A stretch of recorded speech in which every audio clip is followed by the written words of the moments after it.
Hey class, today on September 24th, 1789, big deal in American history, the Supreme Court is established. Now, the Supreme Court, a lot of us have heard about the Supreme Court and putting people on the Supreme Court, but not a lot of people really know its function.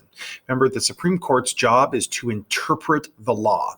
And interpret means tell us what it means, figure out what it means, which seems kind of weird because you should just be able to read the law to know what it means, right? That's what you would think anyway.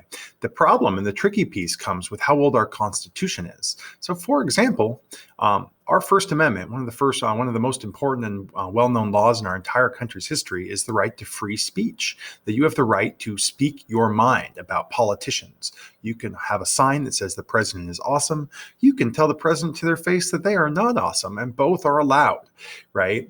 And that might seem really, really easy. Well, is it free speech or not? And if it is, it's allowed. And if it's not, it's not. The problem is how old those laws are. The Supreme Court's job is to apply the intent behind those laws to now. And that's not always so simple. So, for example, I am allowed to speak my mind about the president. However, if I'm a newspaper reporter and I print lies about the president, open lies, if I say the president is an alien from Mars, right, as a newspaper article, I can be held liable, right? I can actually for harming that person, through print. And so again, you might go, well, so is it a newspaper or is it out loud? And that gets complicated.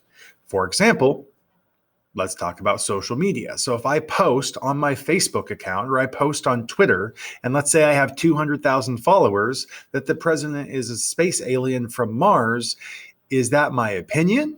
Or is that an article? Or is that going to injure that person? And that's not so clear always, which is true and which is not true. And so in this case, the Supreme Court's job would be to figure out what our founding fathers, what Thomas Jefferson thought about Twitter, right? Or what Alexander Hamilton and what George Washington thought about your grandmother's Facebook profile, right? All of those kinds of things become big issues, right?